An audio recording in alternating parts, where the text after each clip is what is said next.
Ok les amis, on est parti pour un top 10 des cryptos de 2024. Et voilà, ça va être... je pourrais pas tout mettre dans ce top 10. Mais c'est, on va dire, les 10 cryptos sur lesquels je mettrai des billes en 2024. On va dire les principales cryptos. Voilà. Ça peut aider certaines personnes à, voilà, à se faire une checklist ou une liste précise de cryptos sur lesquels investir. Et donc, on va pas tarder, hein. On va commencer de la crypto la plus probable à la moins probable. Voilà, pour garder le suspense. Et voilà, un top 10. Bien sûr, voilà, j'ai hésité. J'aurais pu en mettre voilà, davantage. Et il y en a même qui mériteraient d'être dans ce top 10, alors que je ne les ai pas mis, mais on ne peut pas tout mettre. Donc, mon top 10. Alors, en premier lieu, on a bien sûr Bitcoin. De toute façon, là, vous avez peut-être les logos là en haut. Normalement, vous les voyez sur... voilà, parce que je ne cache pas trop la barre du haut, là. J'ai besoin de ça. Donc là, la première crypto du marché, Bitcoin. On va aller la voir ici. Donc le Bitcoin qui est la principale crypto-monnaie, la première crypto-monnaie créée par Satoshi Nakamoto il y a 14 ans. C'est une crypto qui sert de moyen de transaction, tout ça. Voilà, c'est la crypto qui lead le marché, voilà, qui est le centre d'attention. C'est le Bitcoin derrière, c'est son réseau blockchain, c'est la première blockchain en fait. Donc, ce qui est sûr, c'est que le Bitcoin sera là certainement dans plusieurs années. C'est l'actif phare de la cryptographie, de la cryptosphère. Donc voilà, sur ce numéro 1, il n'y a pas de doute. On sait tous que Bitcoin trust toujours en tête. Voilà, c'est la crypto qui doit mettre fin au précédent système monétaire. On verra si Bitcoin y arrivera. Est-ce que ce sera une autre crypto? Tout ça. Mais en tout cas, ce qui est sûr, la première crypto sur laquelle investir et mettre ses billes de manière sûre, c'est Bitcoin. Vous voyez, Bitcoin ici. Et donc, BlackRock, Fidelity, tous ces géants se plient aux exigences de la SEC pour obtenir leur ETF Bitcoin. Donc là, en ce moment, le Bitcoin est au centre voilà, des spéculations, puisqu'on n'est pas loin d'avoir une approbation d'ETF en fait, pour le Bitcoin. Donc les ETF, c'est des trackers sur les marchés financiers pour traquer des actifs. Et là, on va avoir des trackers qui vont répliquer le cours du Bitcoin. En fait, c'est les fonds institutionnels qui vont les proposer à leurs clients sur les marchés traditionnels. Et là, Bitcoin va clairement être crédibilisé. En fait, ça va exposer le Bitcoin à des milliers d'investisseurs fortunés, tout ça. Et donc, voilà, ça va clairement mettre le Bitcoin sur le devant de la scène. Et donc, la première crypto du marché, Bitcoin, voilà, est en phase d'être largement démocratisée. Vous voyez? Donc, pour ça, voilà pourquoi, en fait, c'est le numéro 1 de la liste. Donc, en tout cas, des vents porteurs pour le Bitcoin, moins pour l'immobilier et les actions. Donc voilà. Voilà.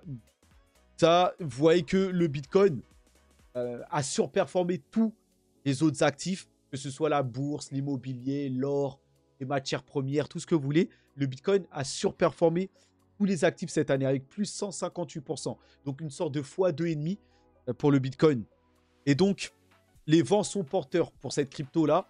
Et tous les regards, quand on se tourne vers la crypto, sont tournés vers le Bitcoin. Donc, Bitcoin numéro 1, ça ne fait pas de doute. Bitcoin a 15 ans déjà. Donc, l'âge de la maturité, c'est ce qu'on verra. En tout cas, mais ce qui est sûr, c'est que c'est la crypto leader du marché. On ne peut pas faire sans le Bitcoin aujourd'hui. C'est la crypto la plus sûre, la plus décentralisée, celle qui est immuable, impénétrable, voilà.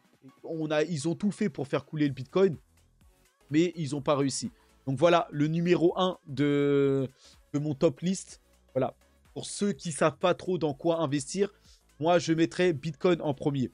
Donc, en numéro 2, je pense que beaucoup s'attendent à... Voilà, parce que souvent, quand on parle de Bitcoin, on associe à une autre crypto, leader aussi, Ethereum. Eh bien, dans mon top, non. Dans mon top, la deuxième crypto, pour moi, à ce jour, la plus sûre, c'est Chainlink.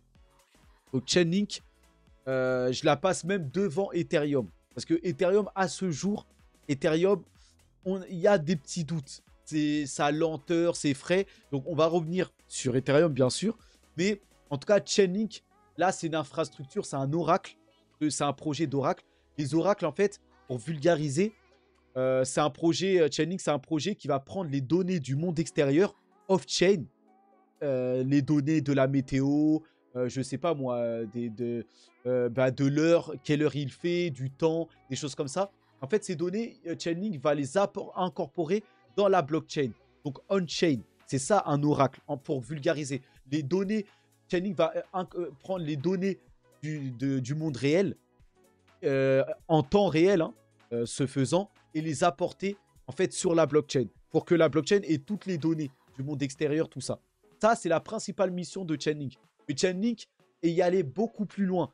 Chainlink, déjà de base, maintenant, est, on va dire, le réseau d'interopérabilité phare.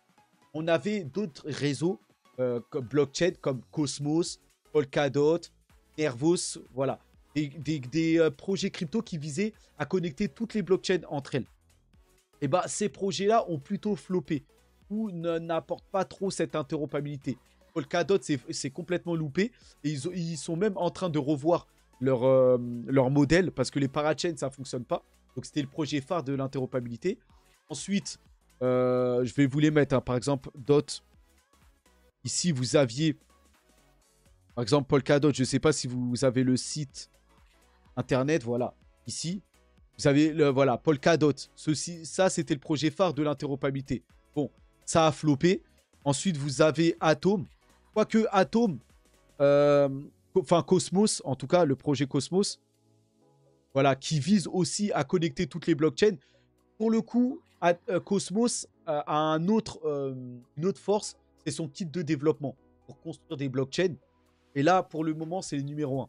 Mais en tout cas, l'interopérabilité, c'est pas vraiment Cosmos qui domine dans l'interopérabilité pour connecter vraiment toutes les blockchains. Par contre, Chainlink, là, eux, ils sont vraiment partis pour connecter, voilà, tous les réseaux entre eux avec de manière connectée, moderne, tout ça.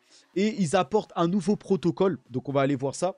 Donc, présentation ici du protocole CCIP pour la messagerie inter-blockchain décentralisée et les mouvements de tokens. Donc, Chainlink, avec son CCIP, va interconnecter toutes les blockchains. Vous voyez, et va faire comme une sorte de pont qui va servir à transférer la liquidité entre blockchains. Vous voyez, et c'est Chainlink qui réussit ce pari de l'interopérabilité. Chainlink va encore plus loin que ça.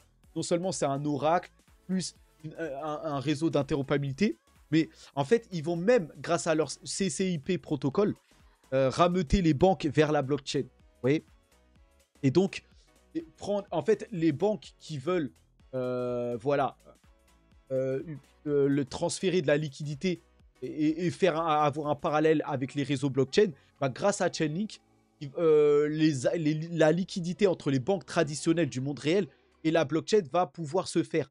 En fait, il va y avoir une passerelle pour la liquidité.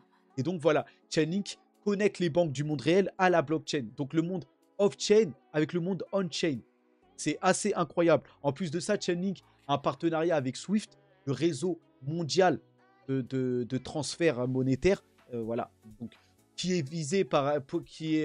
semble va être remplacé par Ripple plus tard. En tout cas, Chainlink va permettre à Swift de peut-être avoir une seconde vie, peut-être, et de transférer les fonds ou faire des virements, voilà, de manière off-chain et on-chain, peut-être. Donc, on verra ça. Mais en tout cas, Chainlink, avec son fameux CCIP protocole, est un projet d'infrastructure très, très solide. Parce que là, Chainlink connecte tout, en fait. Vous voyez, et non seulement ils connectent, mais en plus, ils apportent les données du monde extérieur dans les réseaux blockchain. Vous voyez, donc là, Chainlink, c'est le numéro 1 au niveau de l'infrastructure, on va dire, pour connecter la blockchain avec le monde réel, si vous voulez, et connecter les blockchains entre elles. Donc voilà, un numéro 2 pour moi très très solide. Après Bitcoin, la première crypto la plus sûre sur laquelle j'investirais, moi, c'est Chainlink. En tout cas, à l'heure actuelle et pour 2024. Vous voyez, donc ça, c'était le numéro 2. Donc Chainlink, il faut savoir hein, que dans l'actualité, ça va très vite aussi. Et ils intègrent même voilà, les nouveaux réseaux très tendance comme Base, tout ça. Chainlink est partout, hein. Donc, ils travaillent avec tout le monde, avec toutes les meilleures blockchains, avec Solana, Cardano, Ethereum, ils sont partout. Et même, vous voyez là, avec les layers 2 tendance, là, les couches 2 d'Ethereum, tendance comme le réseau Base, la blockchain du géant Coinbase, vous voyez. Donc voilà pour Chainlink qui a aussi, j'avais une autre actualité, Chainlink, ouais, justement, vers un bull run historique dès janvier. Donc, dès janvier, on attend quand même les ETF Bitcoin Spot, c'est ça qui va faire exploser le marché, mais Chainlink pourrait bénéficier bien sûr de cette hype, mais Chainlink pourrait aller bien plus haut, parce que quand ça va s'enchaîner, ça va aller très vite. Et Chainlink, vraiment, va être aux avant-postes, vraiment, pour ce qui va être de l'adoption massive des cryptos. En fait, Chainlink va vraiment servir à faire le pont entre le monde réel et la blockchain et aider, en fait, voilà, avec en connectant les banques traditionnelles, le monde réel, avec les blockchains, ça va permettre de faciliter les transactions, les transferts de liquidités, tout ça. Donc Chainlink va avoir un rôle très très important, une solidité. Et Chainlink sera une des cryptos. Avec le Chainlink, sa crypto, c'est le Link, L-I-N-K. Donc ici, je vais l'enlever. J'avais pas mis pour Bitcoin sa capitalisation, mais bon, pour Bitcoin, on va voir ça juste après. Donc Chainlink, voilà, c'est en combien de position Chainlink? Donc, j'ai pas les données ici. Alors, je sais pas c'est où pour voir la position de Chainlink. Mais en tout cas, voilà. Chainlink, la capitalisation, elle est de 7 milliards. Et donc, en top des cryptos, alors Chainlink, c'est en 14e position. Market cap. 14e.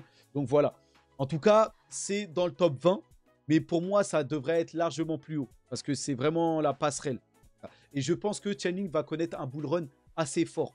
Une sorte de peut-être x7, x8. Facile pour Chainlink dans le prochain bull run. Donc voilà pour Chainlink. Donc, numéro 3 maintenant. Numéro 3, bien sûr, on ne peut pas trop le déplacer. Mais bien sûr, Ethereum. Donc Ethereum devrait même normalement, hein, je chipote, mais Ethereum devrait être numéro 2. Hein. C'est le deuxième géant après Bitcoin. Mais Ethereum a des soucis hein, vraiment de scalabilité. On ne sait pas trop encore au niveau des smart contracts, des réseaux de smart contracts. Et Ethereum, c'est un gigantesque réseau blockchain qui va proposer des services avec les smart contracts qui intègrent son réseau. Donc, divers services. Voilà, que ça peut être dans le gaming, dans des services de finance, des choses comme ça. Ethereum est le pionnier. C'est le réseau qui a apporté les smart contracts, les contrats intelligents. Ça, c'est historique. Vous voyez? Et donc, Ethereum est assez lent et il y a quelques doutes. Mais les doutes, voilà, on sait que c'est très peu. On sait qu'Ethereum, on le sent que Ethereum va s'en sortir. Donc, voilà. Ethereum, pas de doute là-dessus. Numéro 3 sur mon classement. Et c'est largement un numéro 2. Voilà. Ethereum, c'est la deuxième crypto du marché. Largement. Hein. Vous voyez? Là, quand vous regardez le classement du top 10, Ethereum Trust en deuxième place, largement devant. Même à distancer Tether, BNB. Donc voilà, c'est très très solide. Ethereum, c'est là, on peut dire pour l'instant, c'est l'Internet 3. La plateforme smart contract par référence. C'est le numéro 1 des plateformes, des réseaux qui proposent des services.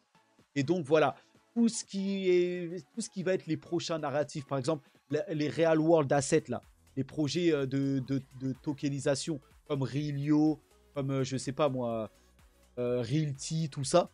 Voilà, tous ces gros projets sont basés sur Ethereum, de base. Vous voyez, Ethereum concentre les plus gros projets. Hein.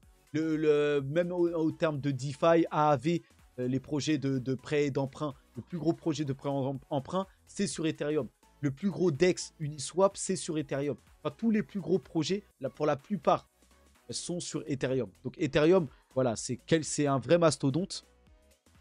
Et donc, voilà, même au congrès US, par exemple, les élus achètent Ethereum et en tirent des bénéfices. Et donc, tout le monde achète de l'Ethereum.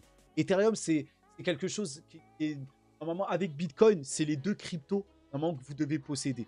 même avant Chainlink, hein. Même si je mets Ethereum aujourd'hui derrière Chainlink, mais c'est une crypto de base, voilà, qui doit constituer votre portefeuille. Puisque après les ETF Bitcoin Spot, certainement on aura les ETF Ethereum Spot. Vous voyez? Et donc, Ethereum, c'est vraiment le leader incontesté. Il domine partout, hein. Je ne vais pas vous récapituler. Voilà. Voilà les secteurs, mais ils dominent en termes de DeFi, de finance. Là, ils ont une TVL, la liquidité bloquée largement supérieure à tous les autres concurrents, En termes de NFT, ils dominent, ils sont largement devant, même s'ils se font dépasser sur un mois ou voilà, ou sur une semaine. Et voilà, hein, même sur le gaming et tout ça, voilà, vous avez des projets métaverses établis sur Ethereum. Enfin, voilà, c'est vraiment un projet très très solide. Et donc, voilà, Ethereum le 5 janvier, donc un article d'aujourd'hui.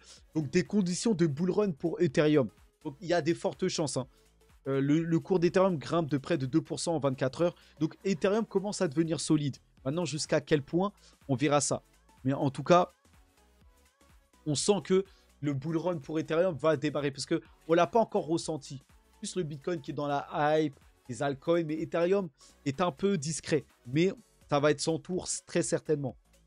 Donc, numéro 4 maintenant, les cryptos que moi j'aurais en tout cas dans mon portefeuille ou que voilà, doit constituer un portefeuille, au sûr quasiment. On a Solana. Donc Solana, c'est le projet qui est en plein buzz depuis ces dernières semaines, plus que Chainlink. Chainlink, quand ils ont sorti leur CCIP protocole, c'était incroyable. Ils étaient dans le buzz, ils faisaient un rallye, tout ça. Mais là, actuellement, le projet qui explose tout, qui fait des rallyes incroyables, c'est Solana. Solana, la blockchain, c'est un concurrent direct d'Ethereum. C'est aussi un réseau blockchain qui va proposer des services, des DApps, des services, en fait, dans de tous les secteurs. Voilà, sur son réseau principal. Enfin, en tout cas, c'est à travers sa blockchain que va passer ces services-là. Eux et Ethereum, enfin, et Solana, là où en ce moment ils sont dans une hype incroyable, c'est que voilà, cette blockchain a été utilisée et réutilisée et elle est très très rapide. Voilà, avec très peu de frais, tout ça. Et c'est là la grande différence avec Ethereum. Ethereum a besoin de plusieurs couches pour voilà, améliorer sa vitesse. On a énormément de projets de niveau 2, de couches, voilà, qui viennent aider et scaler le réseau Ethereum, comme Polygon, Arbitrum, Optimism. Et donc, Ethereum a besoin de layer 2, de deuxième couche pour avoir des frais moindres et des vitesses supérieures. Ce n'est pas le cas de Solana. Solana, sur sa seule couche principale, les vitesses sont très rapides et les coûts très très faibles.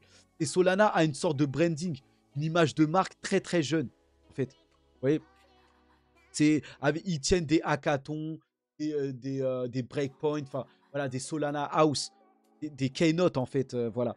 Et c'est très très moderne.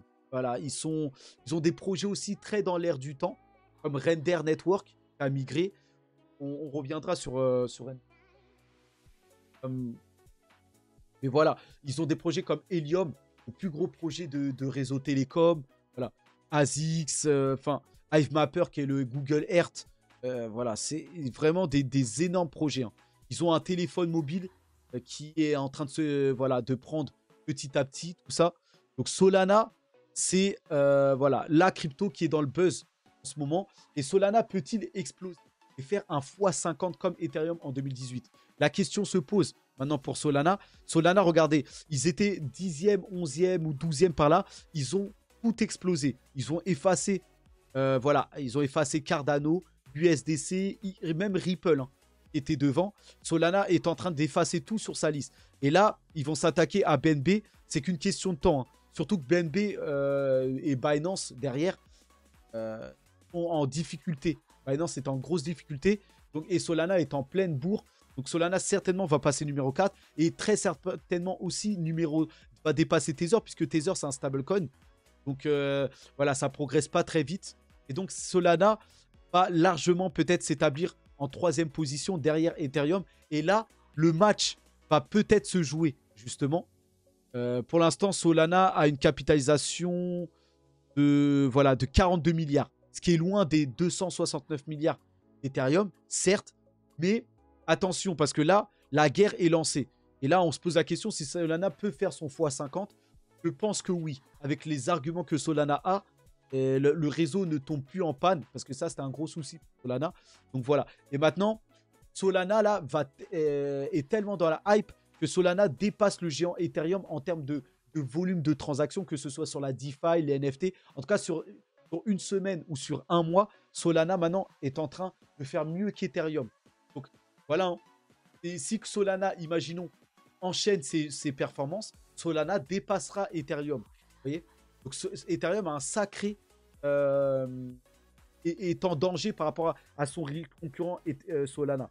Ouais. Donc Ethereum doit se bouger. Les mises à jour doivent arriver plus vite. Donc voilà, je pense que moi, les deux blockchains coexistent plus tard. C'est pour ça qu'elles sont dans mon top 10. Et ça va être quand même difficile de détrôner Ethereum. Je pense que Ethereum va rester le grand leader. Je ne sais pas si Solana deviendrait le layer 2 comme ça, d'Ethereum, comme ça a été évoqué même par le fondateur de Solana. Et en tout cas, Solana est un sérieux outsider et un sérieux prétendant, en tout cas, pour l'adoption de masse de la blockchain, tout ça. Donc, Solana vs Ethereum, qui va gagner? Donc, c'est la crypto. Enfin, c'est la question qu'on se pose même maintenant. Ethereum était... En fait, on disait... Même moi, je tenais ce discours. Hein. Je l'ai tenu, je le reconnais. Mais force est de constater que Solana va peut-être me faire mentir, mais j'avais dit que Ethereum, c'était fini. Ils avaient gagné le combat des Layer 1, donc des réseaux de smart contracts, et que les autres projets comme Solana, comme Cardano et tout ça étaient finis. Et maintenant, on allait assister à un événement des Layer 2, des couches 2 d'Ethereum. Ethereum allait dominer avec ses couches 2, avec ses Layer 2. Mais Solana est revenu en pompe et dérange clairement Ethereum, hein, ou en tout cas montre clairement montre ses muscles, on va dire. Vous voyez? Et Solana fait mieux que les Layer 2 d'Ethereum. Hein. Donc, surperforme tous les Layer 2 d'Ethereum. Hein. Arbitrum, Polygon ou Optimism. Solana fait mieux en termes de volume de transactions et de NFT que tous ces réseaux-là. Donc, attention. Donc voilà, clairement, très solide numéro 4, Solana.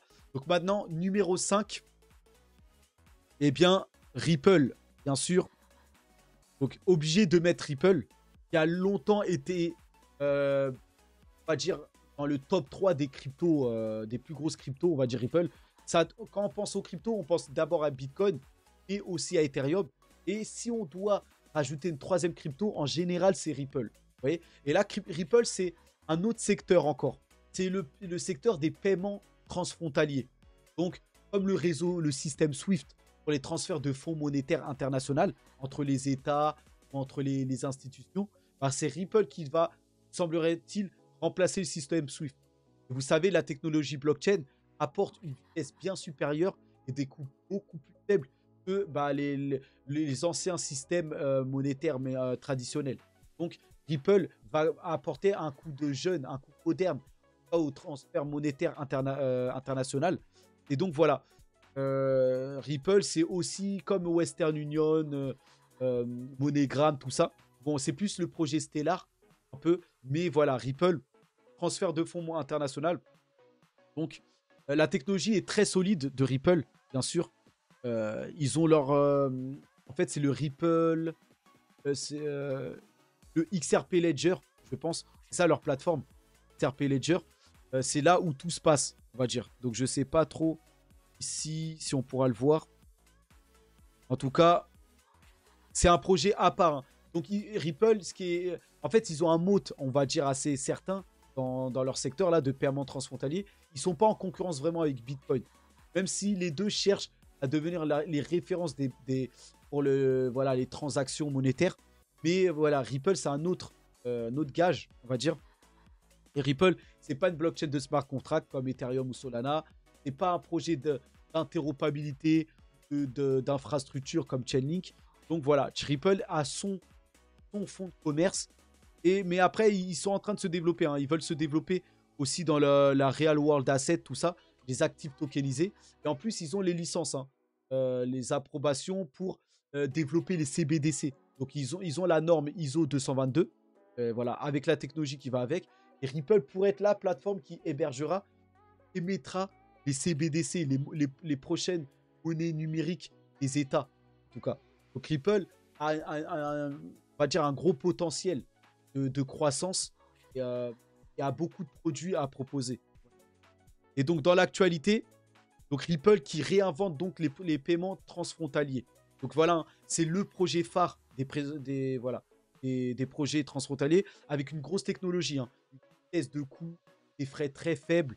Ripple maîtrise la technologie, clairement. Parce qu'en fait, c'est quoi le secteur d'activité de Ripple? C'est la messagerie, en gros. Les transferts monétaires, en fait, en gros, c'est la messagerie. Il faut avoir l'API ou le logiciel de transfert d'envoi. Et Ripple maîtrise cette technologie voilà, grâce à la blockchain. Voilà. Et donc, Ripple, sa crypto, c'est le XRP qui est en 6e position avec une capitalisation de 30 milliards. Donc dépassé par Solana. Solana s'est envolé à 42 milliards. Mais Ripple est en solide 6e position. Et donc, le potentiel de Ripple est largement... Voilà. Ripple peut aller à plus de 100 milliards voilà, ou des choses comme ça. Donc pour Ripple, je dirais une sorte de fois 6, hein, fois 6 par là. Solana, je dirais même plus. Hein. Solana, ça peut faire un x8 ou un truc comme ça. Hein, parce que Solana, voilà. Mais en tout cas, c'est des projets très solides hein, dont je vous parle là. Et donc voilà, en 5e position, Ripple. Donc en tout cas, il ne faut pas oublier une chose. C'est que Ripple est en combat contre la SEC depuis des années. Donc là, on est sur la fin. Ripple gagne à chaque fois. Enfin, gagne les procès, on va dire. Et ils ont mis déjà plusieurs coups fatals à la SEC. Mais la SEC tente de s'accrocher quand même. Mais on est dans les derniers détails là.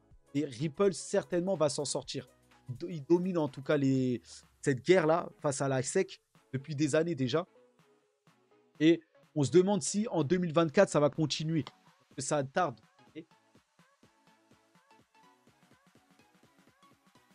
Donc moi, en tout cas, je fais le pari que Ripple va mettre KO la SEC en 2024. Donc pour moi, c'est la dernière année de combat là pour Ripple. Donc on verra, hein. On verra si ça se tient ou pas. Mais je pense que la SEC va définitivement laisser tomber quand le bull run va s'engager, là, quand ils auront accepté les ETF Bitcoin Spot et quand ils pourront plus rien faire, la locomotive va partir sur les cryptos. Je pense que la SEC, dans la foulée, va laisser Ripple respirer et Ripple va vraiment s'envoler.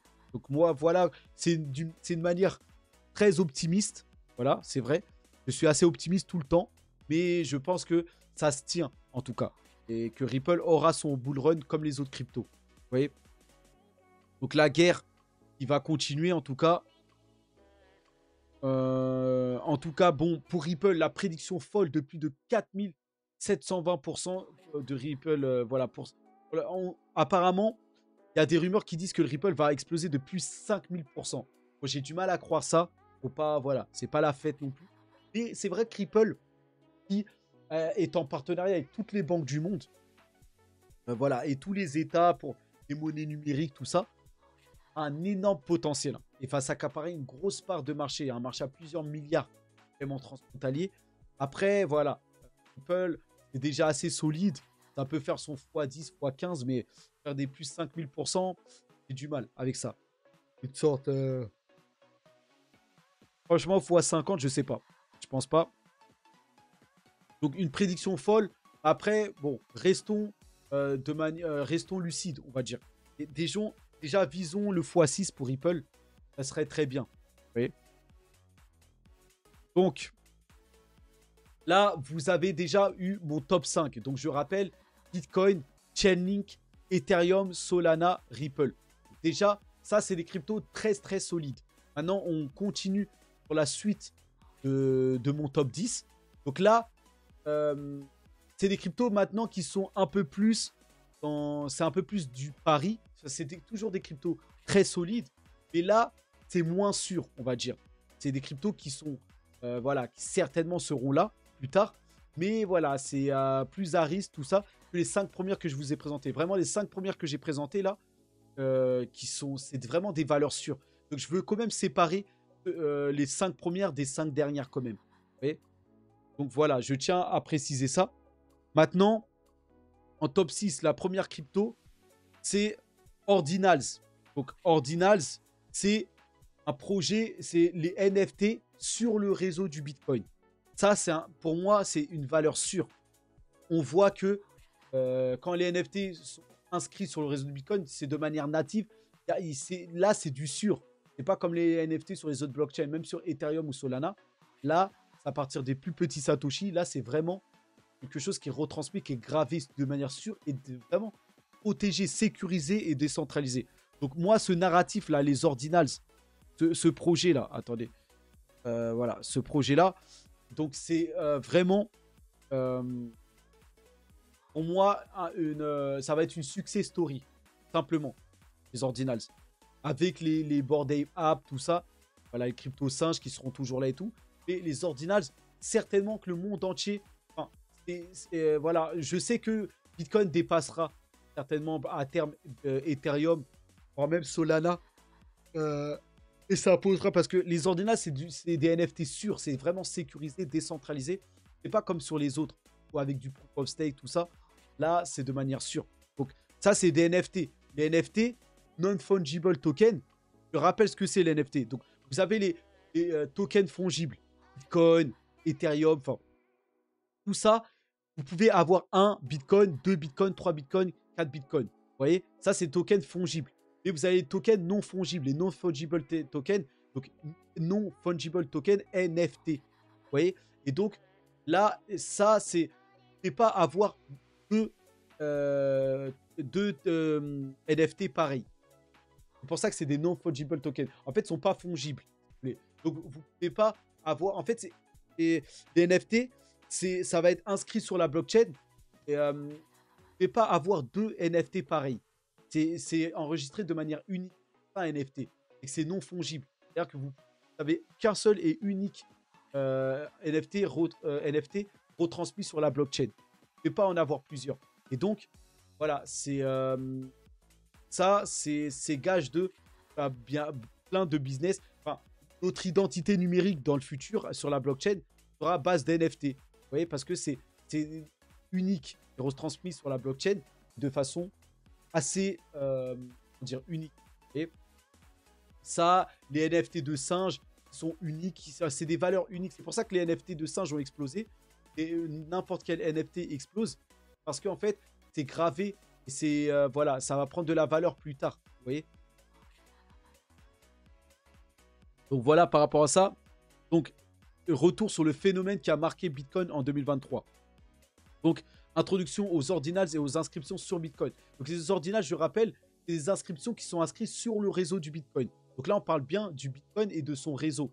Là, en fait, maintenant, à partir des plus petites unités des réseaux du Bitcoin, les plus petites transactions, on va pouvoir introduire des NFT et inscrire ça sur le réseau impénétrable et immuable du Bitcoin. Très protégé, très décentralisé. Et c'est pour ça que les ordinals, ces NFT sur le réseau du Bitcoin, on la cote. En fait, vous voyez? Donc, ça, pour moi, c'est une valeur sûre et ça va exploser. Tout le monde fera des NFT sur le Bitcoin. Donc ça, Ordinals, clairement, ce projet-là, là, c'est le site principal. Vous voyez, c'est ça, les NFT. Clairement, pour moi, c'est un bon 6. Voilà, c'est un projet très sérieux. Donc, numéro 7. Numéro 7, on y va. Alors, Polygonmatic. Donc, Polygon, c'est voilà, c'est la couche 2 de référence sur Ethereum. En fait, comme je vous l'ai dit, Ethereum est un réseau de smart contracts qui propose des services. C'est une blockchain qui est assez vieillot. On va dire comme la blockchain du Bitcoin. Les premières blockchains, elles sont très lentes avec des gros frais. Et Polygon, en fait, va venir s'établir comme une couche de niveau 2 pour aider Ethereum. Une couche de niveau 2 sur le réseau Ethereum. Donc, ils vont venir scaler Ethereum. Apporter de... Voilà, en fait, ils vont venir désengorger le réseau Ethereum. En fait, ils vont prendre les transactions et les mettre sur leur réseau. Ou sinon, vous allez passer par leur réseau pour que Ethereum n'ait pas à gérer tous ces volumes de transactions, tout ça. Et sur Polygon, ça fonctionne de manière très rapide et de manière très sécurisée avec très peu de frais. Et justement, Polygon possède les dernières technologies les plus avancées. On appelle les ZK Snark, les ZK Stark, je ne sais plus, mais c'est plutôt Snark. Mais en fait, c'est le ZK EVM. fait. Ils sont ZKEVM, c'est la dernière technologie. La technologie édite la plus avancée pour une blockchain. Vous voyez, en termes de, voilà, de méthode pour valider les transactions, tout ça. Et donc, voilà, Polygon, c'est vraiment... voilà, ils ont une team de malades et c'est vraiment énorme. Et, ça build, ça construit, ça n'arrête pas. La blockchain est neutre en carbone, tout ça. Enfin, c'est parfait. Et Polygon, c'est un projet qui a énormément de marques en partenariat. C'est eux qui payent, hein, pour amener les marques, mais il faut que les grandes marques, normalement, acceptent. Ces marques-là ont accepté. Donc, quand on tape Polygon, Polygon Partnership, vous voyez ici, vous allez avoir, par exemple, regardez, ici, je vais vous mettre celle-là. Et donc, regardez toutes les marques, par exemple, ici avec Polygon. Donc là, c'est des marques que vous connaissez certainement, hein. Nike, tout le monde connaît Nike, Starbucks, Meta, pour les NFT, tout ça. Coca-Cola, Disney, Amazon. Voilà, c'est des partenariats conclus. Ces marques-là ont accepté de travailler avec Polygon. Même si Polygon a dû payer tout ça. Et donc, ça promet pour les NFT ou pour le commerce de demain, Polygon est assez connu dans le milieu de toutes les grandes marques. Et ça va aider parce que ces grandes marques-là, c'est des grosses licences. Vous voyez, l'univers Disney, ça plaît toujours autant. Peut-être que c'est Polygon qui va s'accaparer tout l'univers Disney pour ses NFT, pour le métaverse et tout ça. Vous voyez? Donc, voilà, hein, Adobe, Stripe, des clubs de foot, tout ça, Adidas et tout. Donc, énorme. Énorme pour Polygon. Parce qu'il faut le faire quand même, vous voyez? Et donc, Polygon, donc cette blockchain que les géants s'arrachent. Tout le monde aime Polygon. C'est simple. C'est une des blockchains préférées de toute la cryptographie, tout ça. Parce qu'il sort tous les jours une nouveauté. Ça construit tout le temps, tout ça. Et donc, voilà. Ça n'a pas laissé indifférent les institutions, tout ça. Et donc, voilà. Multiples cas d'utilisation. Et Polygon avance très vite dans ses roadmaps, tout ça. Donc, déjà, Polygon se concentre surtout sur les NFT. Je pense que ça va être un gros réseau NFT. Avec tout ce que vous savez sur les NFT. Les ventes de collections. Voilà, le métaverse plus tard, tout ça. Donc, boom des ventes NFT sur Polygon. Progrès, hype, risqué. Progrès, pardon, ou hype risqué. Donc, ça a explosé sur le réseau Polygon, pour retenir. Et donc, Polygon se réveille. Les experts prédisent un ATH étonnant. Donc, Polygon va certainement aller à son plus haut bientôt. Et là, Polygon a tardé, hein, comme Ethereum à monter. Mais là, ça y est, hein, c'est parti. Polygon commence à se réveiller. Et donc, Polygon est en 13e place avec une capitalisation de 8 milliards. Distancé, hein, maintenant largement par Solana. Et on va dire un concurrent direct. Polygon vise la scalabilité et les coûts faibles. Et là, Solana est le grand dominant. Solana, c'est un réseau de couche 1. Hein. C'est un réseau principal. Polygon, c'est une couche 2. En fait, ils viennent aider Ethereum, qui est une couche 1. Vous voyez? Mais Polygon, c'est une valeur sûre. C'est un réseau très, très réputé. Toujours dans la hype, toujours dans les tendances. Voilà. Donc, Polygon qui se réveille. Et surtout, Polygon qui va annoncer son surpuissant Polygon 2.0. Retour sur les 3 propositions qui annoncent le pôle. Donc là, le jeton de gouvernance, enfin, Polygon, sa crypto, c'est le Matic. Vous voyez? Ici, là, vous avez marqué Matic, c'est le nom de la crypto de Polygon. Mais là, Polygon procède à une mise à jour. Et le prochain ticker, sa crypto s'appellera maintenant le POL, le pôle. Vous voyez? Et donc, Polygon 2.0 promet énormément de choses. Voilà. C'est des grosses mises à jour qui vont apporter les dernières technologies pour Polygon Matic, avec des roll-ups, des choses comme ça. Et donc, voilà, la phase de 0 de Polygon 2.0. Voilà. Ils vont passer en ZK-EVM. C'est assez incroyable. Ensuite, vous avez le token Pol qui va être introduit, tout ça. Et donc, voilà, en fait, c'est la mise à jour vers le 2.0 qui à elle-même qui fait hyper le projet. Parce que le projet va être, on va dire, va connaître, comment dire, en fait, son plein potentiel, si vous voulez. Et donc, voilà, Polygon se rapproche de la perfection, on va dire, en tant que projet. ça vise moins de personnes. Hein. Ça a apporté moins de valeur que Solana et Ethereum. Que Solana et Ethereum, c'est plus large, plus grand public. Mais Polygon, c'est un petit réseau qui vient aider Ethereum. Et c'est tout aussi puissant. Et beaucoup de gens aiment ce projet-là. Donc voilà, on s'approche de la fin du top 10. Donc maintenant, en 8e position. Donc là, des projets encore plus petits, là, mais avec un énorme potentiel. Et ici, on parle de Render Network. Vous voyez? Donc là, c'est les rendus GPU. Décentralisés, bien sûr, parce que c'est sur la blockchain. Et là, ce secteur-là, il n'y en a aucun autre sur la blockchain. Donc ils ont comment dire, un moat. Ils sont sans concurrence quasiment. Vous voyez? C'est tout ce qui va être... en fait, Render, ils vont récupérer la puissance de calcul pour entraîner l'IA, tout ça. Donc en fait, Render Network, le réseau décentralisé de GPU, dédié au rendu 3D et à l'IA. Donc tout ce qui est au futur. Je rappelle que les rendus 3D, très importants. On va faire le métaverse plus tard. Et aider pour les véhicules autonomes ou pour voilà, la 3D, les lunettes de réalité augmentée virtuelle. Enfin, les rendus 3D, c'est ce qui sert pour les films et voilà, tous les trucs du futur à écran, on va dire. Et l'IA, bah, c'est le grand buzz de cette année, enfin de l'année dernière, de 2023. L'IA, voilà, c'est un point très important. Et pour le développement de l'IA, il va falloir utiliser le GPU pour entraîner les modèles de calcul. C'est pour ça que Nvidia a explosé cette année sur les marchés traditionnels. Nvidia, c'est eux qui ont les meilleurs GPU. Voilà, faire tourner cette puissance et entraîner en fait au calcul. En fait, ça va entraîner, ça va régler des transactions, on va dire. En fait, ça va permettre l'entraînement. En fait, parce qu'il faut une grosse puissance de calcul. Entraîner les modèles de langage. Et les faire devenir plus intelligents, tout ça. Là, il faut des gros puissances GPU. Et Nvidia est le leader dans ce domaine-là. Pour les GPU, tout ça. Avant, ça servait que pour le gaming.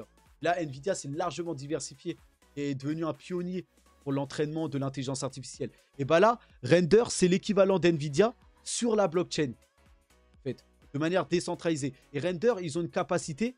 En fait, ils vont pouvoir récupérer la puissance de calcul des objets inutilisés. Par exemple, de votre ordinateur portable ou des choses comme ça. Et c'est là où Render est très fort. C'est que, regardez, par exemple, là, en fait, ils ont une plateforme, le Octane X. Là, c'est ça. Et là, cette plateforme, c'est grâce à ça qu'on récupérer la puissance de calcul GPU. Maintenant, même, regardez, hein, même pour les microprocesseurs, hein, semi-conducteurs, des choses comme ça. Okay. Donc parce que dans le futur, on va se tourner vers voilà, plutôt des puces de semi-conducteurs. Dire. Plutôt que des gros GPU, ça c'est fini. Okay. Maintenant, ça va être sous architecture. Vous savez, ARM, les semi-conducteurs, ça va être de plus en plus petit. Et bah, voilà, Render est déjà capable de récupérer cette puissance au niveau des semi-conducteurs que composent les ordinateurs portables comme Apple, tout ça. Donc Render est en partenariat avec Apple et peut récupérer les puissances de calcul, même des PC portables comme Apple, tout ça. Ça promet Render. Et grâce à ça, eh bien, peuvent voilà, proposer des rendus 3D et de l'IA. Et surtout, Render a une énorme plateforme aussi dédiée à l'IA. Et avec grâce à leur GPU décentralisé, ils récupèrent la puissance et ils peuvent entraîner des modèles d'IA. Donc Render, c'est un énorme projet IA aussi. Et l'IA, c'est le prochain narratif. Enfin, c'est un narratif très puissant qui, à l'heure actuelle, va perdurer. Vous voyez? Donc voilà par rapport à ça. Maintenant, on va passer au prochain projet. Alors ouais, j'ai oublié, hein, Render Network a migré depuis Ethereum vers Solana. Ça, c'est très important. Donc, Render Network était sur Ethereum de base. C'était le plus gros réseau Ethereum. Mais là, ils ont choisi d'aller sur Solana parce que Solana est plus rapide avec des frais moindres. Et ça correspondrait mieux à leur projet. Donc ça a fait beaucoup de bruit. Et il semblerait que ça s'est bien passé pour la migration, tout ça. Et ça, c'est très important. Maintenant, c'est Solana qui va générer les volumes de transactions pour tout ce qui va être les rendus GPU sur la blockchain. Et donc voilà encore un point fort pour Solana par rapport à Ethereum. Donc ça, c'est une guerre, on va dire, qui va continuer dans les prochaines semaines ou les prochains mois là. Vous voyez? Donc ça, c'est un point très important. Maintenant, on verra. Render migre sur Solana. Prochain projet à exploser en 2024. Donc ça, c'est la question qu'on va se poser. Est-ce que Render va exploser en 2024? Il y a des fortes chances, hein, puisque l'IA, en fait, est le narratif qui fait le plus de bruit. Et donc, certainement que le projet qui utilise les GPU sur la blockchain va aussi exploser, aussi comme Nvidia le fait dans le monde réel. Donc, il y a de fortes chances que Render explose aussi. Et donc, voilà par rapport à ça. Le numéro 9, Tao Bitensor. Donc là, on est encore dans l'intelligence artificielle. Et là, Tao, c'est vraiment le cœur. L'intelligence, ils portent l'intelligence artificielle comme le cœur de leur projet. Donc là, c'est une plateforme qui va tourner spécialement autour de ça. Et c'est un projet qui ressemble énormément au projet du Bitcoin. Donc Tao, Bitensor Tao, qui façonnait le futur de l'intelligence artificielle grâce à la blockchain. Vous voyez? Donc là, ça se concentre que sur l'intelligence artificielle. Vous voyez? C'est que, voilà, ils en font leur cœur de métier. Et là, comment Tao procède? En fait, il procède comme si c'était un gigantesque cerveau neuronal. Donc, en fait, vous allez devoir posséder du Tao pour, voilà, pour générer de l'intelligence artificielle. C'est un peu... En fait, c'est comme si Tao va devenir le cœur de la plateforme principale pour tout ce qui va être l'intelligence artificielle.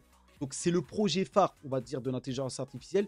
Le projet qui va concentrer, on va dire, tout ce qui va être lié à l'intelligence artificielle. Donc ça, c'est énorme. En plus de ça, c'est basé sur la même mécanique que le Bitcoin, hein. C'est-à-dire qu'il n'y a que 21 millions de Tao. Donc Bitensor. Il n'y a pas de prémie, il n'y a pas de ICO, il n'y a pas... Voilà. Ça fonctionne comme Bitcoin. C'est sur le même principe. Et donc voilà, c'est un énorme projet, hein, qui vaut seulement que 1 milliard, mais qui va exploser quand l'intelligence artificielle va exploser. Donc, le projet phare. Et ça, un projet très solide et très adulé, hein, très aimé par la communauté crypto, tout ça. Donc voilà pour Tao. Et donc Tao, façonner le futur. Donc Bitensor allie l'intelligence artificielle et la blockchain pour transformer radicalement l'échange de connaissances. Développé avec la technologie de Polkadot, Substrate. Donc c'est le langage Substrate, hein. Il faut le savoir. Bitensor offre une approche novatrice pour surmonter les limites des systèmes traditionnels de machine learning. Et donc, au cœur de Bitensor se trouve une marketplace où les utilisateurs peuvent acheter, vendre ou échanger des données et des services d'IA. Donc, en fait, là, c'est un commerce pour l'intelligence artificielle. Tout va... En fait, c'est une plateforme qui va être très importante dans le futur. Que tout va être... en fait, comment dire, va tourner autour de l'intelligence artificielle. Donc, c'est... Voilà, hein. C'est peut-être le Bitcoin du futur, hein. Il l'appelle le Bitcoin de l'IA, là-haut. Mais bon, en tout cas, c'est vraiment un projet pour moi qui est aussi important que le Bitcoin, mais qui est spécialisé dans l'intelligence artificielle. C'est juste ça la différence. Bitcoin va faire des transactions, va servir de transactions, on va dire de réserve de valeur. Et Bitensor Tao, lui, va servir de plateforme pour l'intelligence artificielle. Okay. Donc sinon, les projets sont les mêmes. Okay. Si c'est très proche du Bitcoin, c'est que ça peut marcher. C'est du proof of work, très sécurisé, très décentralisé. Tout ça. Voilà. Et enfin, le dernier projet, et on va en rester là. On est à proche de 50 minutes. Donc le dernier, pépite cette fois. Donc là, un peu plus risqué. Les autres projets sont bien plus établis. Mais voilà ce qui va conclure mon top 10. Et là, on parle de Kaspa. Et Kaspa, alors là, c'est vraiment une pépite. Là, c'est simple. Kaspa, c'est un concurrent et de Bitcoin et d'Ethereum. En fait, c'est un projet qui arrivait après tous les autres et qui a repris toutes les meilleures technologies existantes. Et donc là, c'est, on va dire, quasiment le projet parfait, puisque c'est en même temps un projet qui sert de transaction, de moyen de transaction et de moyen de paiement. Donc c'est un peu dans le même délire que Bitcoin. Et en même temps, Kaspa, un réseau blockchain et aussi une plateforme de smart contract. Donc ça fait comme Ethereum et Solana. Vous voyez, par exemple. Et donc là, non seulement ça fait comme Bitcoin, Ethereum, Solana, mais en plus avec les dernières technologies les plus avancées. Et là, Kaspa, c'est très puissant. Donc déjà, Kaspa, on ne peut pas appeler ça vraiment une blockchain. C'est un DAG. Donc le DAG, c'est pas comme une blockchain. C'est une évolution, on va dire, du blockchain. Là où la blockchain traite les transactions un par un, de manière séquentielle, bloc par bloc, pour les intégrer au réseau, bah, Kaspa, oui, utilise lui le DAG. Il y a plusieurs projets, hein. Il y a quelques projets qui utilisent aussi le DAG, qui est considéré comme une technologie avancée. Le DAG, lui, va traiter toutes les transactions en micro-transactions directement pour gagner du temps. C'est pas un par un. Là, c'est tout en même temps. Et ensuite, voilà, ça va être intégré et voilà, et être sur la blockchain et voilà, et être validé, tout ça. Mais en tout cas, le DAG est bien plus rapide que la blockchain. C'est une technologie qui est supérieure. Donc déjà, ça démarre de là. Après de ça, Kaspa est comme le Bitcoin. Donc pas de fair lunch, pas d'ICO. Ça veut dire en gros que la team n'est pas là pour voler ou pour se faire de l'argent ou des choses comme ça. Pas de pré-mine, voilà, très sécure.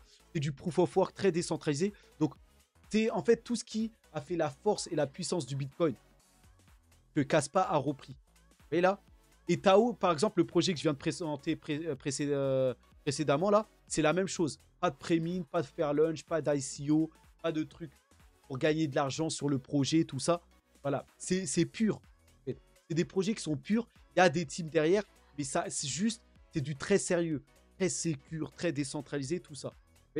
Donc c'est la même chose quasiment. Sauf que c'est là où les ressemblances s'arrêtent, puisque en termes maintenant de capacité, Kaspa explose Bitcoin.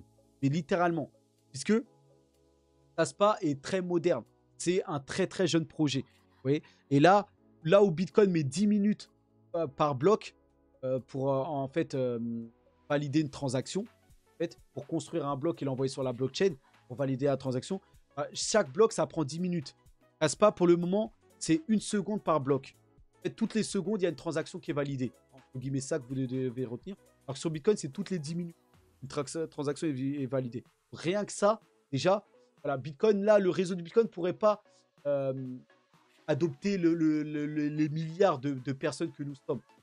La blockchain du Bitcoin. Par contre, Kaspa, bah, voilà, avec un bloc par seconde, une transaction par seconde, c'est plus convenable. Et encore, vous allez voir la suite.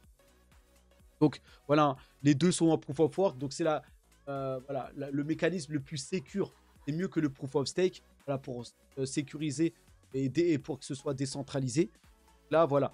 Et ensuite, c'est assez ressemblant dans le reste. Donc, technologie Skylab, oui. Par contre, Bitcoin, pas Skylab. Très lent, Bitcoin. Et donc, voilà. Et si on compare même Kaspa par rapport aux autres projets, pas que seulement au Bitcoin, vous voyez que ça fait mieux que tous les autres. Hein. Voilà, Dogecoin, Stellar, tout ça. Bon, il n'y a pas le Solana qui est très rapide aussi. Mais voilà. Dans les tests, en tout cas, Kaspa montre qu'ils sont bien plus rapides. Et cela, pourquoi? Parce que Kaspa, non seulement est très jeune, mais évolue très très vite. Et Kaspa, là, va lancer en fait son projet, sa mise à jour ultime, le Dark Knight Protocol. Donc, avec le Dark Knight Protocol, Kaspa promet des débits, des 30 transactions encore bien plus élevés. Et ils promettent ici jusqu'à, tenez-vous bien, 32 blocs par seconde. Donc là, ça c'est... Alors, je sais pas où c'est marqué. Je sais que je l'avais vu quelque part.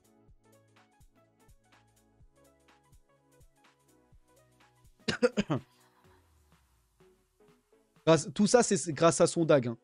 Donc là, je sais pas où c'est marqué. Bon, je le retrouve plus. Mais en tout cas, voilà, c'est là. Ici. Capable de pousser 32 blocs par seconde. Donc déjà, Kaspa était capable d'accomplir un bloc par seconde. Avec le Dark Knight Protocol, ça va être 32 blocs par seconde. qui va amener Kaspa à être plus rapide, même que par rapport à des blockchains comme Solana. Alors que Solana est en proof of stake, est moins sécure, moins décentralisé, tout ça. Donc Kaspa, pour résumer, Kaspa est bien plus moderne et avec des technologies supérieures à tout ce qui se fait là maintenant. C'est pour ça que Kaspa, c'est l'un des projets qui a le plus explosé là sur la dernière année. Là, regardez, on va mettre sur l'année. Regardez Kaspa qui trust en tête. Hein. Ou dans les positions juste à peut-être après Injective. Mais Kaspa, c'est du plus 2325%.